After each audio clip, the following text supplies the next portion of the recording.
Tonight, a messy Middle East. Are you ready for World War III? Yeah. I mean, I've got snacks right here. Oh. Yeah, ooh, snacks. I got A lot of snacks. Oh, batteries. Okay. Ooh, drugs. Oh. Yeah. Hey, more drugs. Oh. Yeah, I think I'm good. Well, that was more of a rhetorical question, but way to be prepared. Plus, food. Can it still get into your mouth if no one's there to harvest it? We'll investigate. And we're going to show you the brand new reason you should probably sue Facebook. It has taken so much from me. I mean, mostly my sanity and my will to live. That's kind of its specialty. Welcome to the Fenix News Report. Let's begin in the Middle East, where Israel and Iran are fresh out of warm, fuzzy feelings for each other. Israel attacked Iran, who then retaliated, leading to Israel's retaliation, leading to Iran's retaliation of the retaliation, which you get my point. President Trump denied that the U.S. had any advanced knowledge of these strikes, and then said that we did, and then said the U.S. was not involved, and then said, actually, we were, kinda. But if you really want to know who knew what when, you can check out pizza deliveries near the Pentagon, because when those start spiking up late at night, shit's about to go down. Now, all this fighting interrupted Trump's time at the G7, where he got a little assist after dropping his trade agreement with the UK.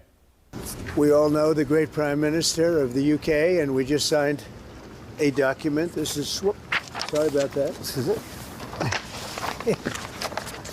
A very important document. Little windy out here. Give me that. We just signed it. Where would we be without Prime Minister Keir Starmer? I mean, probably right where we are now, picking up every deal that Donald Trump drops. The president had to leave the G7 early, supposedly to deal with this whole Iran kerfuffle, but actually it's because Canadian Prime Minister Mark Carney got fed up with Trump and he deported him. Here to comment is our chief international correspondent, Mike Dynamo. Mike, you're in Canada. Care to comment on what happened at the G7 meeting? Not a chance. Perfect, thank you so much. Now, the rest of the G7 nations were trying to de-escalate, and they had the help of one Vladimir Putin, who offered to help broker a deal between his two besties, Trump and Iran. Yes, when there's something warlike in the neighborhood, who you gonna call? Vlad Putin. Nobody knows more about achieving a lasting peace than old Vladimir Putin, the right man for the job. Now, once Trump got back to D.C., he had a decision to make. Join in on the party that Israel has started, or try to cut a deal and get everyone to calm the fuck down? Let's take a look at how the president makes a big decision like this. Well, obviously, of course, he first starts by praying about it.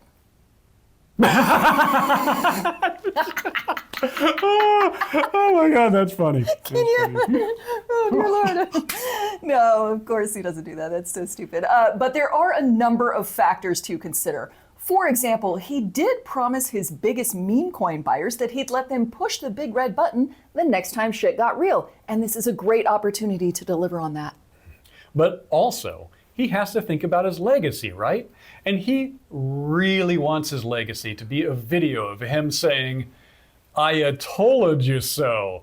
And then from a real estate development point of view, where is going to be the best place to put Trump Tower Tehran? And would that location benefit more from already having the demo done and starting from scratch, or by taking over an existing property and just doing some renovations? These are all very important things to consider. Now, while the president was trying to make up his mind, he got a lot of input from MAGA World, who split into a full-on civil war, with half urging him to invade and the other half begging him to stay out of it. Here's Ted Cruz and Tucker Carlson trying to see who is more unfuckable. How many people live in Iran, by the way? I don't know the population. At all? No, I don't know the population. You don't know the population of the country you seek to topple? How many people live in Iran? 92 million. Okay. Yeah, How could you not know that? I don't sit around memorizing population tables. Well, it's kind of relevant because you're calling for the overthrow of the government. Why is it relevant whether it's, because, it's 90 million or 80 million or 100 million? Why is that relevant? Because if you don't know anything about the country... I didn't say I don't know anything about Okay, what's the ethnic mix of Iran?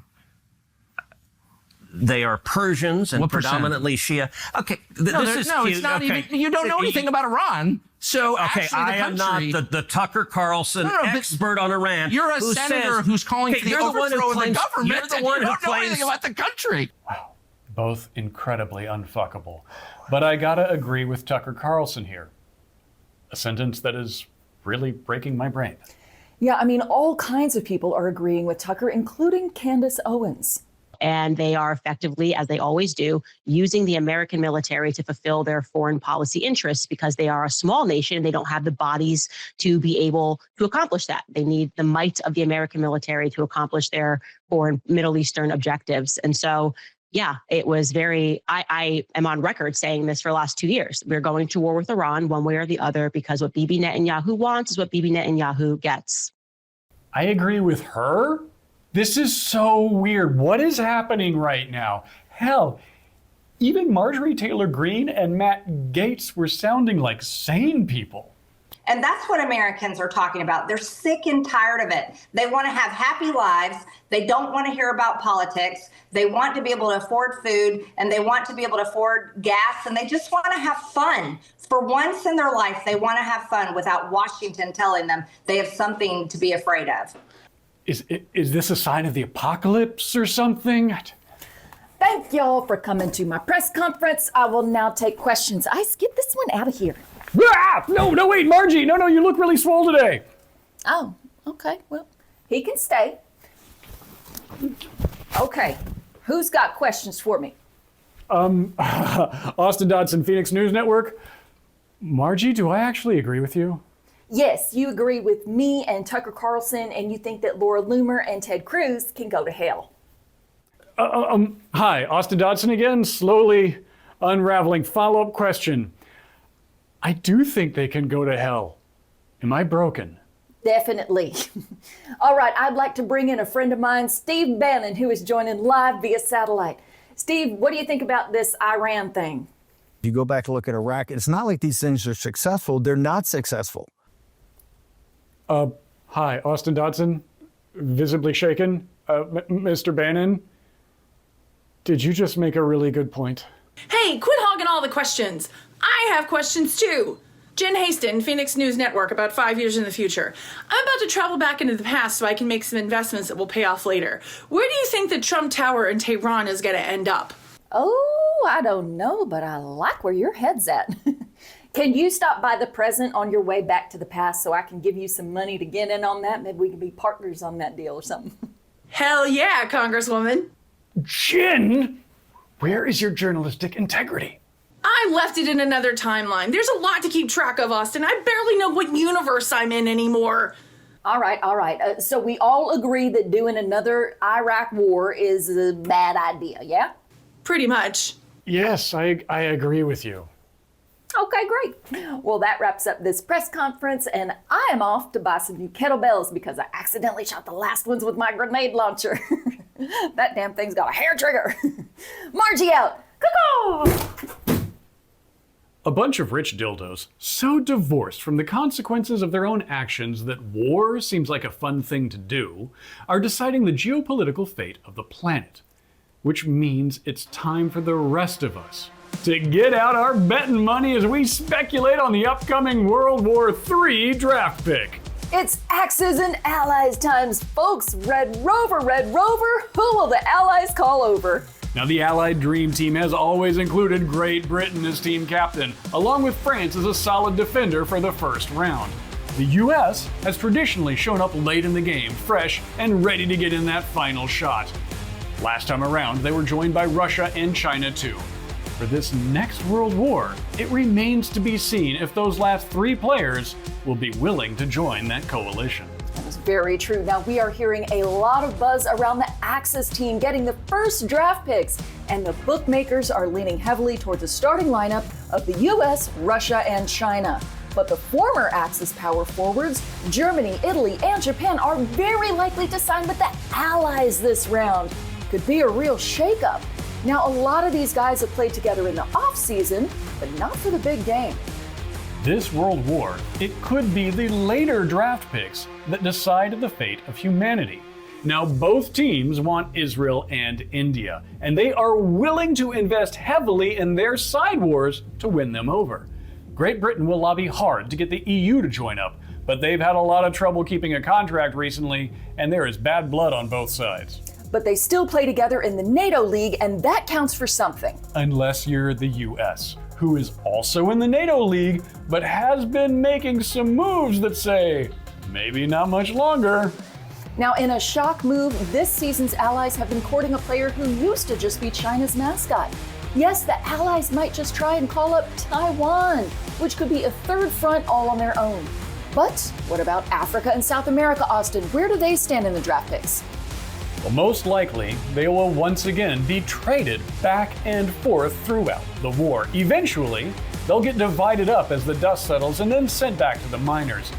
None of the major players have ever let them in on the profit-sharing plans any longer than they absolutely needed to. Well, war might be vile and wicked, but it sure makes for great TV. But if you're feeling nervous about the prospect of World War III breaking out, you might want to follow some doomsday preppers, like Margaret Killjoy, Jessica Wildfire, and Eric Shonkwater. Now, when most people think of preppers, they think of the Unabomber, someone living off the grid with a wall full of guns and a right-wing manifesto. But after a 21st century of horrible, many people on the left are now pretty freaked out about the future and taking steps to outlast the cray-cray. So if the world starts to end, don't fret. You too can survive, regardless of the political situation or the speed of the zombies. Speaking of Mortal Kombat, let's talk about immigration. Trump has directed ICE to focus their raiding efforts on large Democratic cities like LA, New York, and Chicago to punish them for not liking him enough. The raids will continue until morale improves, or until Pete Hegseth gets accidentally deported for getting a little too tan on vacation. Now, there has been some flip-flopping back and forth here because first, ICE was going to go after everybody. Then the Secretary of Agriculture, Brooke Rollins, got a hold of Trump and was like, hi, you are basically killing farming and restaurants. Can you just maybe back off a little bit? And he was like, yeah, sure. And then Stephen Miller heard about that and he was like, no, they all must go. And Trump was like, yeah, sure, whatever. Now, is this Taco Trump striking again? Here to discuss is a special guest returning from his hiatus in a Mongolian prison, Chef Austin. Hey, oh, thanks, Andrea. It is great to be back in the studio and away from all that torture. So, this week, I'd like to show you and the viewers at home and in the bathroom stalls at work how to make the Cheeto chicken Trump taco. Oh, okay, that is very timely. Where shall we begin? Well, I'm glad you asked. First, we are going to start with a slice of white bread. Oh. We do not want to use a tortilla, or as they say in Mexico, taco shell. No, those are too spicy. A nice familiar slice of white bread is the only way to go. And then a nice thick lashing of mayo. Many of our viewers will be asking, why not sour cream? Again, way too spicy. The same goes for tomatoes. Hot, hot, hot. We'll also be leaving out the salsa because frankly, ethnic food makes Donald Trump uncomfortable. Now, let's just add our chicken. There we go. Free range? Not in this country, friend. And we're gonna top that with some lettuce, which we will immediately take back out because big boys don't eat salad, okay? Now here's the secret to Cheeto chicken Trump tacos. You're gonna crush up Cheetos in your hands, right? And you're gonna sprinkle that orange mess on top.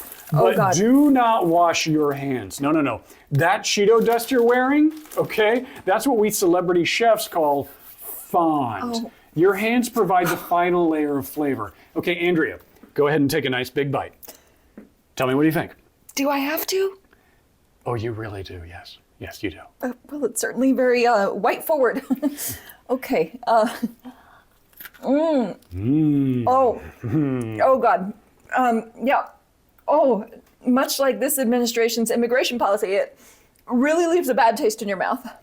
Yes. Okay, the aftertaste. Traditionally, this dish is eaten while seated on your golden toilet, just grunting out a steamer that's been backed up since the primaries. So you're gonna want to just keep pushing that button that calls Manuel in with a Diet Coke. Chef Austin, everybody. Let's hope he goes back to prison real soon. Now let's talk about the people who have been getting rounded up in these immigration raids. An estimated 40% of workers who harvest crops are undocumented, and when farms get raided, all the workers at the surrounding farms are afraid to show up to work because they don't want to get snatched. This means that food stays in the field and not at the grocery store. And I think we all remember how fun the empty shelves were during COVID, don't we, folks? Yeah, let's definitely have a do-over of that. Also, of the people who have been deported over the past few months, less than 10% have had serious criminal convictions on their record. And more than 75% only had minor offenses, like traffic tickets. If I got deported every time I got a traffic ticket, I'd have to sneak back across the border all the time. Not a good driver. Not a good driver, no. Well, maybe instead of deporting foreigners, we can treat them like Spain does. That's right, anti-tourist activists in Spain have taken to spraying tourists with water guns in a way that most visitors found offensive, but reminded American tourists of their childhood, in more ways than one. Great news for people who like the president's name bukkake all over everything. The new gold Trump cell phone is coming soon, along with a Trump-branded Instant Pot. Oh shit, I have an Instant Pot. And now his brand's all over everything. Well, not the one that you have. Okay, look, I bought it when I innocently thought it was just a cool new thing. I had the best of intentions. Okay, but now I'm ashamed to be seen with mine. What must the neighbors think of me? Oh, I thought about getting rid of it. I did. No, yours is different, Austin. You did Listen, here's what I did. It wasn't a perfect plan, but it's what I had. Okay, I got me some of these. I bought this before I knew he was crazy stickers, right? And I smacked that on there, and God, I hope no one keys my Instant Pot. Oh, why must he ruin everything? Now, while Trump's pushing products like Lori Greiner, the Supreme Court is letting states ban gender-affirming care for trans minors because parents definitely have a right to make sure that every kid in school can't read a book that they personally don't like, but they cannot be trusted to make medical decisions for the children that they made. Frickin' love me some parents' rights. In other legal news, Karen Reed was found not guilty in her retrial when it appeared that she'd been framed for her boyfriend's death. Guys, framing someone takes so long. Didn't you hear? You can just snatch people off the streets now and just ship them to another country. It is way more efficient. Right? Framing someone is so old school. But the next big thing in crime is tortilla smuggling. Recently, a viral TikTok featured a passenger revealing that they were flying with 200 HEB tortillas in their backpack. Many commenters, mostly former Texans, were sympathetic and revealed that they too often fly with anywhere between 60 and 100 tortillas. Others, however, thought that this would be weird. Weird? What do you want them to eat? Fentanyl? Because I think it's pretty weird that y'all are trying to get people to eat fentanyl instead of delicious HEB butter tortillas. Well, when you're out on bail from tortilla smuggling, you might want to get started on your next legal battle against Facebook's parent company, Meta. You see, if you log into Facebook, which you should never do, it's fucking awful, you'll see a button for Meta AI. And if you click on it, you can ask that AI anything your little heart desires. But if you scroll down a little bit, you'll be able to see what other users have been asking Meta AI, and yes, those usernames are published. And if you click on a username, you can see every single conversation that they've had with Meta AI. Austin, I noticed that you are actually on there. Aren't you worried about the lack of privacy? And did you think that those conversations would be private? Hey, I'm an open book. Read all you like. Why would I care if somebody knows about the rash on my junk? So I have a rash on my junk. So my junk itches and occasionally gets really flaky. So what? I'm supposed to be like ashamed of my flaky, itchy junk? Can you just not do that? Oh God. Listen, folks. You need to be proud of who you are. Just own it. There's no need for secrets on social media. Just go ahead and let it all out. Andrea, is there anything that you want to share? Oh, God, no. I think there has been quite enough sharing today. Thank you so much. Oh, I'm gonna... Where you going? And now, let's get out the Bunsen burners for our segment, Science, Religion for Dummies. Here at the Fenix News Network, we are big science news nerds, and we like to axolotl questions. Nothing? Okay. Andrea, as we all know, you are one of my biggest customers on my feet pic site. I absolutely am not. Credit card receipts, don't lie, you pervert. But, as you were saying, on this network, we do love science as much as, well, as much as you love getting squishy over toes. And as a professional business boy, I often turn to science to improve ROIs and widgets and crap on my side hustle. Now, a recent breakthrough by scientists studying limb regeneration in lizards has got me thinking. Okay, now you are talking about the discovery that an ingredient in acne medicine is the key to regrowing limbs in axolotls, right? Exactly. Mad scientists made glow-in-the-dark smile monsters and then hacked their legs off for science. When the legs regrew, the nerds did microscopes and clipboards at them until they grew I get knowledge in a petri dish. I really don't know how science works. Anyway, I licensed their tech. I bought a boatload of Accutane, mainlined my new business model just above the ankle, and would like to invite you all to my new website, tryfeet.tx.edu. Get it? Tryfeet is in like 3 and also to try feet. You're saying you grew a third foot? I don't see it. Third? Andrea, do you have any idea how cheap petri dishes are? I have got a closet full of extra feet now. And I've got a new Spanish language site you can visit called quincepaissabenbien.net. Is that the squish videos with all 15 feet all at once in various street tacos? Never heard of it. In other news that doesn't involve Austin trying to sell feet pics, scientists are now rethinking the Big Bang Theory. The Big Bang Theory is wrong? Oh, but I really like that show. No, not the show, the actual theory. Researchers are saying that our understanding of how the universe began has been wrong this whole time. Really? I mean, I don't know. I think humans beings, like we're pretty infallible when it comes to like knowing things about like stuff. Yeah, sure we are. So physicists said a bunch of physicsy things about how a giant explosion starting the universe is false because something about energy and quantum physics, which I'm going to simplify for you, okay? Okay. All right. So the physics team said a bunch of physics stuffs and blah, blah, blah. Universe starts from black holes, something, something, and the other black holes contain alternate universes. Wait, what? Dude, it is so simple. How are you not getting this? Well, speaking of not getting it, you know how science says that asbestos causes cancer? Well, the Trump administration is reconsidering a ban on asbestos. The move comes after a big check cleared to Trump's presidential library for mesothelioma and deep pockets on that cancer.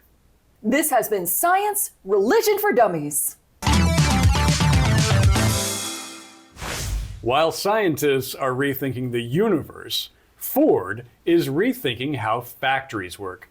Jim Farley, the CEO of Ford, said the reason that he temporarily shut down a plant last month was a shortage of necessary rare earth minerals that are integral to many parts of modern cars. Because wow, Jim, a shortage of rare earth minerals? Who could have seen that coming? Speaking of driving things into the ground, what's that people say about Rome? When in Rome, drive a luxury Mercedes down the Spanish steps and get stuck? That's the line, right? Well, that's what happened to an 80-year-old man recently. See, this is why driver's licenses should also come with an end date. And speaking of bad drivers, Imagine that a man busts into your business, messes everything up, and then rides off in your most prized possession, a tractor excavator. It's a good thing you know the cops. You tell them you've been robbed, and they come to the rescue and chase this criminal, running away at the speed an average person walks. They're very slowly getting away. It takes them an hour and 10 minutes before the excavator gets stuck, but eventually those cops read him his rights. And they probably make you pay an impound fee to get your slow motion machine back. From one slow-moving thing to another, let's check in on the animal kingdom. In a truly heartwarming story, a restaurant in New York made a big show of bringing a lobster, not to a hungry diner, but back to its home in the sea. Lorenzo the lobster watched for years from the lobster tank at Pete's Clam Bar as his compatriots were boiled and eaten in front of him. Eventually, Lorenzo became more of a pet and mascot for the restaurant, until last Father's Day, when he was released back into the ocean to live out his remaining years a free crustacean. Lorenzo found his place as a legend in the town of Hempstead, Long Island. And Pete's Clam Bar found a way out of the massive health and safety fine that came from trying to serve decades-old seafood. Well, speaking of wet critters, a 135-year-old tortoise has defied all expectations and celebrated his first Father's Day. After a week of inching closer to nuclear annihilation, this is just the news we needed. And our congratulations to Mitch McConnell. Okay, Andrea, last week, I wrote a joke that was supposed to make you totally bag on the Houston Astros because I wanted to make you a pariah to your whole baseball-loving family. Yes, and I changed it because go Astros, te amo gigante, and then I made you say a bunch of sexist stuff, which I can play again now. Okay, I think she looks slutty. Oh, no, wait, I meant fat. Jesus! Oh, God! Please stop playing that. And why did you send the clip to my moms and sisters? Mean. Anyway, I think we all learned that not only are you a spite-filled monster, but also a huge baseball fan. Go Points! So, did you see the MLB debut of Bruce at the Nationals Miami game last Saturday? Yeah, I got it from here, Indoor Kid. Everyone meet Bruce, the official bat-retrieving dog at Nationals Park. He is the goodest boy, and he's worked the last 2 seasons for the Rochester Red Wings. This was his big day at the majors. He did great, and he passed all his performance-enhancing drug tests. There's no joke coming. Like, we just thought everyone could use something nice right now. Hey, send Bruce fan mail, along with all the other fluff buddies at Pups in the Park. Hey, do you know why all the Houston Astros are excellent drivers in traffic? Because they're good at stealing everyone's signals. I will hurt you.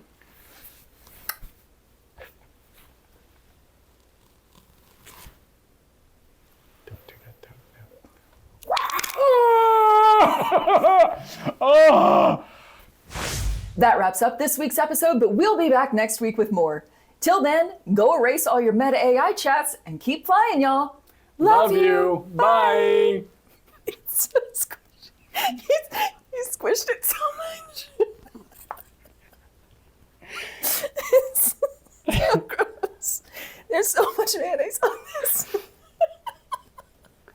You can make it at home too. Yes. You too can make this at home. Okay. Why don't you make it at home? Let's put this. Make it Oh my at God, I stepped on a Cheeto. Taco. But the next big thing in crime is tortilla snuggling. Smuggling. Go with it. I am here. Tell me of the snuggling tortillas. They're so soft. They're so pillowy. Here at the Fenix News Network, we're big science news Yes, big science news words. That's what we are. Look at our science news works. They're huge. Feel good? Feel good. Got a lap full of drugs. Feel awesome. Normally, that's the butt. If you're not wearing nipple clamps by the end of this, you're doing it wrong. The move comes after a big check cleared to Trump's presidential library from mesothelioma. Mesothelioma. From mesothelioma. Man, deep. God, why? You say it. We got to the end. Mesothelioma. Mesothelioma. Mesothelioma. Mesothelioma. Mesothelioma. Oh, brag about it. Saying it right on the first try. First. That's how you say that Mesothelioma. word. Kazam. Mesothelioma. High five. High five. High five me.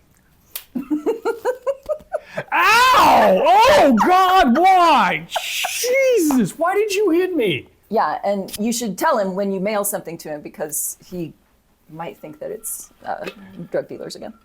Matt, I am sending you just like a box of cocaine. Yeah, just a box. I just took out bolo. a home loan, so I cannot Bolo. lose this investment. Yeah, Pay look out. the taxes on it. yeah.